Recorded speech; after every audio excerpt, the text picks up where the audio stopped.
Olá, meus amigos, minhas amigas, meus irmãos, minhas irmãs. É com imensa satisfação que nos encontramos aqui mais uma vez, nesta página virtual, neste Centro Espírita Virtual, para mais um momento de estudo, mais um momento de reflexões acerca do Evangelho do Cristo, à luz da doutrina espírita. Neste Setembro Amarelo, em que dedicamos de uma forma mais especial para conversarmos, para dialogarmos acerca da vida, valorização da vida, suicídio jamais, vida, patrimônio divino que Deus colocou provisoriamente sob a nossa administração. É por isto que agradecemos a Deus, nosso Pai, de infinita bondade, misericórdia e amor, em especial e acima de tudo, por este belíssimo patrimônio que conhecemos com o nome de vida. Muito obrigado, ó Pai. Agradecemos a Jesus de Nazaré, nosso Mestre e Senhor, guia e modelo para toda a humanidade, por estes belíssimos ensinamentos, maravilhosos ensinamentos que Jesus nos deixou de forma exemplificada. Aos espíritos amigos agradecemos imensamente também pelo amparo, pela proteção, pela assistência que sempre tem nos dado ao longo da nossa trajetória.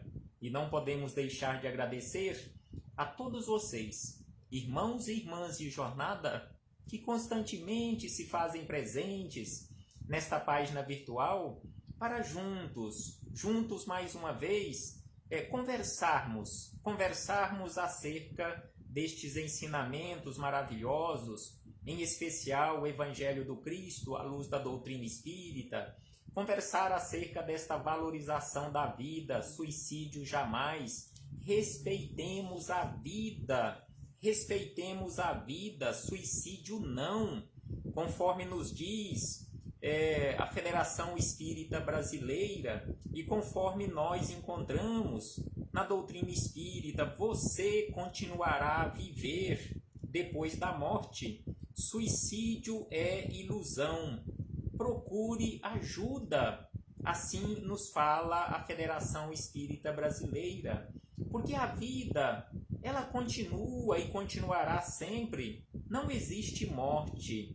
Apenas cessam as funções biológicas ou as funções orgânicas deste instrumento que nós conhecemos com o nome de corpo físico. Mas a vida continua, porque a vida não cessa jamais, porque para Deus só existe vida. Isto que nós conhecemos com o nome de morte é apenas um momento de transformação, uma transição, uma mudança do plano físico para o plano espiritual.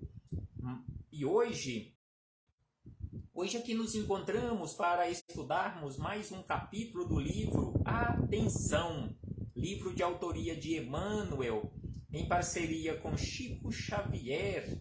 E hoje estudaremos o capítulo de número 11, que tem como título Ante o Ofensor. Então aqui Emmanuel nos traz esclarecimentos maravilhosos e profundos sobre o nosso comportamento perante o ofensor. Então aqui ele nos fala desta forma, mas antes de chegarmos aqui nas reflexões com Emmanuel, faremos mais uma vez leitura de mais um capítulo do livro Vigiai e Orai. Vigiai e Orai, livro de autoria do Espírito Irmão José, em parceria com Carlos Bacelli. E sem sombra de dúvida que este título, que é uma frase de Jesus, quando ele nos pediu para que vigiássemos constantemente e orássemos para que não caíssemos em tentação, isto se aplica perfeitamente a esta vigilância que precisamos ter e aplicar em relação à vida, suicídio jamais. Então aqui, Carlos Bacelli, através do Espírito Irmão José, no capítulo de número 31, eles nos falam acerca de vibrações negativas. Mais uma vez, sejam todos bem-vindos, sejam todas bem-vindas, abraçando o nosso irmão João Gonçalves, que aqui se faz presente, os demais irmãos e irmãs que já chegaram, estão aqui conectados conosco. Recebam todos e todas o meu abraço fraternal e de imensa gratidão pela presença, pelos comentários, pelos compartilhamentos, por nos auxiliar assim na semeadura do Evangelho, a semeadura da boa semente, a semeadura da boa notícia. Então, neste capítulo 31, vibrações negativas, irmão José nos fala da seguinte maneira: pensamentos infelizes geram vibrações negativas. Sem sombra de dúvida que pensamentos infelizes geram vibrações negativas, e vibrações negativas, acrescenta irmão José, vibrações negativas atraem outras, criando uma aura de perturbação. Então, vibrações negativas atraem outras vibrações negativas, porque os semelhantes se atraem, e assim você estará criando, ou você está criando uma aura de perturbação à sua volta. E aí ele diz: não assimiles, ou seja, não entre em sintonia com as vibrações de descrença que contém as palavras de revolta. Então, se você tiver contato com estas vibrações em relação às palavras de revolta ou comportamento revoltosos, não entre, não assimile essas vibrações, vigiai e orai, para que você fique num padrão e em um padrão vibratório diferente, vibrando em uma onda magnética ou em ondas magnéticas diferentes, e assim também auxiliando aqueles ou aquelas irmãos e irmãs de jornada que estejam em vibrações ou com vibrações negativas. E ainda nos diz irmão José que o pessimismo lentamente exaure as forças de quem se deixa envolver por ele. Não se deixe envolver pelo pessimismo, porque o pessimismo, sem sombra de dúvida, exaure as forças de quem se deixa envolver por ele. E ainda ele acrescenta: vibra positivamente. Eu, você, cada um de nós, vibremos positivamente, mesmo e apesar das dificuldades, vibremos positivamente, criando ao nosso redor um escudo de proteção, porque vibrações positivas atraem vibrações positivas, consequentemente, iremos criar à nossa volta esse escudo, esta proteção à nossa volta, esse escudo de proteção. Não te faças, nos diz irmão José, não te faças vulnerável às ondas de desânimo e de tristeza. Para isto, sem sombra de dúvida, para não nos tornarmos vulneráveis às ondas de desânimo e de tristeza, é preciso que vibremos positivamente.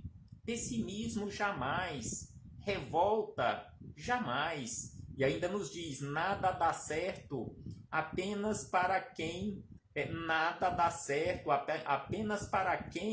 não se preocupa em acertar. Os reveses da vida e na vida são naturais, porque estamos vivendo em um mundo de provas e expiações. Então os reveses na vida, eles são naturais, não há motivo para isto, o pessimismo, não há motivo para isto, a revolta. Então os reveses sendo naturais, não há ninguém que só encontre facilidades aqui na vida. E aí ele encerra dizendo: não ofereças sintonia aos que atravessam o dia queixando-se de tudo e de todos. Então, que possamos vibrar sempre positivamente, vibrar positivamente, não oferecer jamais sintonia àqueles irmãos e irmãs que atravessam o dia se queixando de tudo e de todos. E conforme nós encontramos em o Evangelho segundo o Espiritismo, no capítulo 5º, no item de número 14, quando Kardec, através dos espíritos amigos, deixou ali ensinamentos belíssimos acerca do melhor e maior preservativo contra o suicídio e a loucura. Então, os espíritos amigos, juntamente com Kardec, nos falam que o melhor e maior preservativo contra estes desequilíbrios maiores, suicídio e loucura, chamam-se calma e resignação. Calma e resignação, vibrações positivas constantemente para seguirmos adiante. Aí fechamos este parêntese, neste início de reflexões humildes e singelas, para chegarmos nas palavras de Emmanuel. No livro Atenção, juntamente e em parceria com Chico Xavier, o capítulo de número 11, que tem como título Ante o ofensor, ou perante o ofensor. Então, Emmanuel, com sabedoria, porque é um espírito de sabedoria, começa nos dizendo o seguinte, que aquele que nos fere ou nos feriu, terá assumido aos nossos olhos a feição de inimigo terrível. No entanto, o Divino Mestre que tomamos por guia de nosso pensamento e conduta, determina venhamos a perdoá-lo 70 vezes 7. Então aqui Emmanuel começa nos lembrando acerca do perdão, começa nos lembrando Jesus como modelo e guia para todos nós, para toda a humanidade, conforme nós encontramos lá na questão 625 de O Livro dos Espíritos. Então aqui ele nos fala, Emmanuel, que perante o agressor e junto ao agressor, nós enxergamos ele, aquele que nos agrediu, aquele que nos prejudicou, nós colocamos ele na lista de inimigos. No entanto, ele nos lembra que o Divino Mestre nos solicita, nos orienta para que perdoemos aqueles agressores 70 vezes 7 cada agressão. Ou seja, perdão sem limite, perdão incondicional. Assim nos orienta Jesus em relação ao nosso comportamento perante os inimigos. E Emmanuel acrescenta dizendo, por outro lado, as ciências psicológicas da atualidade, absolutamente de acordo e em acordo com Jesus, em consonância com os ensinamentos de Jesus, asseveram que é preciso desinibir o coração de quaisquer ressentimentos e estabelecer o equilíbrio na governança de nossas potências mentais, a fim de que a tranquilidade se nos expresse na existência em termos de saúde e de harmonia. Então aqui Emmanuel nos lembra que as nossas ciências psicológicas da atualidade, estão perfeitamente em consonância com os ensinos de Jesus, asseveram que é preciso que limpemos o nosso coração em relação a qualquer ressentimento, para que possamos estabelecer ou restabelecer o equilíbrio da governança ou na governança de nossas potências mentais. Porque se assim não nos comportarmos, sem sombra de dúvida, que não há como reestabelecermos ou estabelecermos uma saúde em harmonia. Estaremos em desequilíbrio, consequentemente, refletirão com maior frequência doenças, desequilíbrios no corpo físico, neste instrumento que o espírito usa provisoriamente na condição de uma ferramenta. Porque se o espírito está em desequilíbrio, sem sombra de dúvida, que o corpo físico receberá esse desequilíbrio e também entrará em desequilíbrio orgânico. E aí Emmanuel acrescenta na forma de um questionamento: como, porém, realizar semelhante feito? Então ele nos faz um questionamento: como realizar semelhante feito, ou seja, harmonia, a saúde em harmonia. Então ele acrescenta da seguinte maneira, após este questionamento: entendendo-se que a compreensão não é fruto de afirmativas labiais, a compreensão não é fruto, e você não alcançará a compreensão simplesmente com afirmativas labiais. É forçoso reconhecer que o perdão exige operações profundas nas estruturas da consciência. Então aqui ele nos fala que o perdão não é simplesmente da boca para fora, que o perdão exige operações profundas nas estruturas da consciência.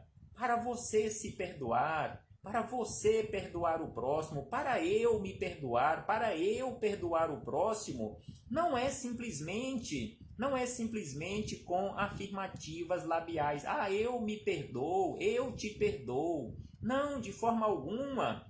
É preciso reconhecer, nos fala Emmanuel, que o perdão exige operações profundas nas estruturas da consciência, mudança, alteração de rota, mudança de consciência, mudança de comportamento.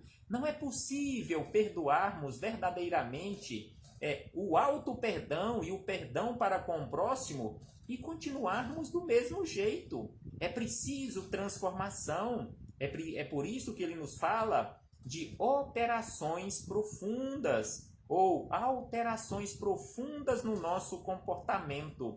E ainda Emmanuel acrescenta: se um problema desse nos aflora ao cotidiano, a nós, os que aspiramos a seguir o Cristo, pensemos primeiramente em nosso opositor na condição de filho de Deus, tanto quanto nós, e situando-nos no lugar dele, imaginemos em como estimaríamos que a lei de Deus nos tratasse em circunstâncias análogas.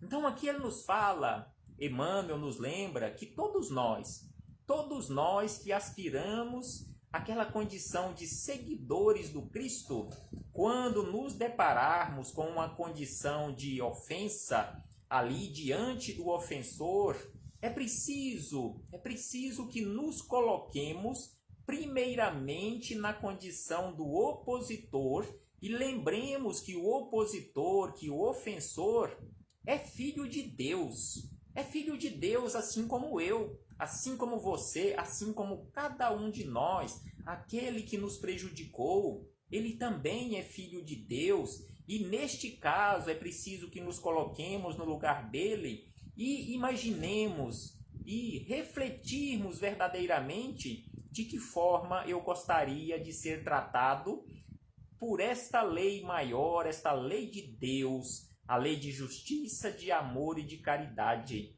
Então aqui Emmanuel nos faz este lembrete: nos coloquemos no lugar do outro. E aí ele diz: de imediato observaremos, se nos colocarmos no lugar do outro, de imediato observaremos que Deus está em nosso assunto desagradável, tanto quanto um pai amoroso e sábio se encontra moralmente na contenda dos filhos. Então Deus está constantemente conosco, conforme ele diz aqui: Deus está em nosso assunto desagradável, tanto quanto um pai, tanto quanto eu como pai, você como mãe, estamos nos assuntos desagradáveis, nas contendas dos nossos filhos, querendo resolver, querendo fazer ali aquela intermediação para a resolução da melhor maneira possível. Deus assim age na nossa vida e nos ofertando constantemente oportunidades para resolvermos estas contendas. E ainda ele diz, então, se nos comportarmos assim, nos colocando no lugar do ofensor, à luz do sentimento novo que nos brotará do ser, examinaremos espontaneamente até que ponto teremos ditado o comportamento do adversário para conosco. Então aqui ele nos chama a atenção que se nos comportarmos assim, nos colocando no lugar do outro, nos colocando na condição de irmão, filho e filhos do mesmo pai, nós teremos condições de meditarmos acerca desta situação. Até que ponto eu, você, cada um de nós teremos ditado o comportamento do adversário, porque talvez o adversário nos prejudicou, nos feriu, porque nós, em primeiro lugar, o prejudicamos, o ferimos. E ainda ele diz, muito difícil nos vejamos com alguma parte da culpa nos sucessos indesejáveis de que nos fizemos vítimas, mas ao influxo da divina providência, a cujo patrocínio recorremos, ser-nos-á possível recordar os nossos próprios impulsos menos felizes, as sugestões delituosas que teremos lançado a esmo, as pequenas acusações indébitas e as diminutas desconsiderações que perpetramos às vezes até impensadamente sobre o companheiro que não mais resistiu à persistência de nossas provocações, caindo por fim na situação de inimigo perante nós outros. Então aqui ele nos fala que é muito difícil devido ao nosso orgulho, à nossa vaidade, nos colocarmos na condição de superioridade, ainda nos colocamos na condição de superioridade às outras criaturas. Então aqui ele fala que é muito difícil nos vejamos com alguma parcela de culpa. Mas se analisarmos tranquilamente, friamente, em relação ao comportamento nosso perante aquele que nós agora classificamos como ofensor, nós é que fizemos a maior parte, ou tudo, ou quase tudo, de errado, para que, instigando aquela outra criatura, para que ele, em um determinado ponto, não mais suportando, não mais resistindo às nossas provocações, por fim, ele se tornou ou chegou àquela condição de inimigo. Porque conforme ele nos fala aqui, ser-nos-á possível recordar os nossos próprios impulsos, as pequenas acusações indébitas que perpetramos contra a outra criatura, diminutas desconsiderações, até impensadamente, sobre o companheiro que não mais resistiu.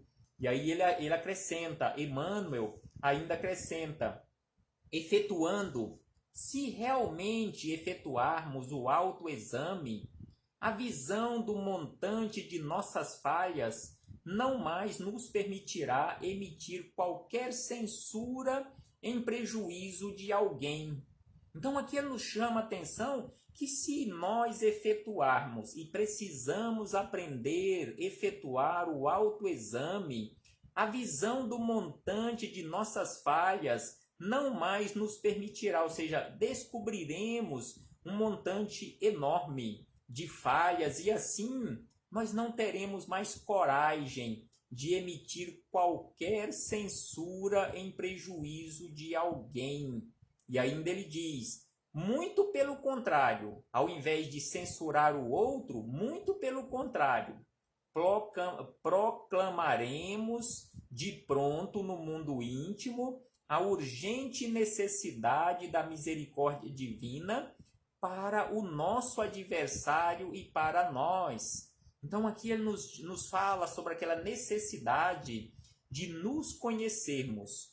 Conheça-te a ti mesmo, porque a partir do momento que nos conhecermos, nós iremos descobrir uma quantidade enorme de vícios, de mazelas, que teimamos carregar conosco ainda devido à nossa ignorância e, consequentemente, realizando este autoexame, não faremos mais censura aos outros, mas, pelo contrário, proclamaremos de pronto no mundo íntimo a urgente necessidade da misericórdia divina, ou seja, buscaremos a misericórdia divina para nós e para os outros. E aí Emmanuel encerra este belíssimo capítulo com estas belíssimas informações, belíssimos esclarecimentos da seguinte maneira: então, se chegamos a esta conclusão, que somos também devedores, que nos encontramos nesta condição de dívidas, assim como as demais criaturas de jornada, aqueles que nós colocamos como inimigos, aqueles que nós censuramos, então, chegando a esta conclusão que também somos devedores perante a justiça divina, então não mais falaremos no singular. Não mais prestemos atenção nesta última frase de Emmanuel, neste último parágrafo. Se chegarmos a esta conclusão, e quando chegarmos a esta conclusão, que também somos devedores perante a lei maior, assim como aqueles que nós classificamos como ofensor ou como inimigo, então não mais falaremos no singular diante daquele que nos fere. Eu te perdoo. Então aqui ele fala que não falaremos mais assim, ele nos informa que nós não falaremos mais no singular, eu te perdoo, e sim, perante qualquer ofensor com que sejamos defrontados no caminho da vida, diremos sinceramente a Deus em oração: Pai de infinita bondade, perdoai a nós dois. Então assim nos fala Emmanuel, deste comportamento transformado a partir do momento em que nós nos reconhecermos na condição de devedores também perante a justiça divina. Nós não pediremos a Deus, ou melhor, nós não diremos no singular eu te perdoo, mas rogaremos a Deus por nós dois ou por todos nós: Pai de infinita bondade, perdoai a nós dois, perdoai a todos nós, porque todos nós que estamos aqui realizando esta caminhada neste mundo de provas e expiações, todos nós somos devedores, somos necessitados deste perdão do Pai de infinita bondade e amor. Pai, perdoai a nós dois, perdoai a todos nós. Que possamos refletir sobre isto, meus irmãos e irmãs, e não ficarmos simplesmente nas reflexões, mas colocarmos mãos à obra, buscando este reconhecimento através do conhecimento de nós mesmos, que possamos refletir e caminharmos adiante. Paz do Cristo conosco sempre. Um abraço fraternal a todos. Valorizemos a vida, este patrimônio maior, patrimônio divino que Deus provisoriamente colocou sob a nossa administração.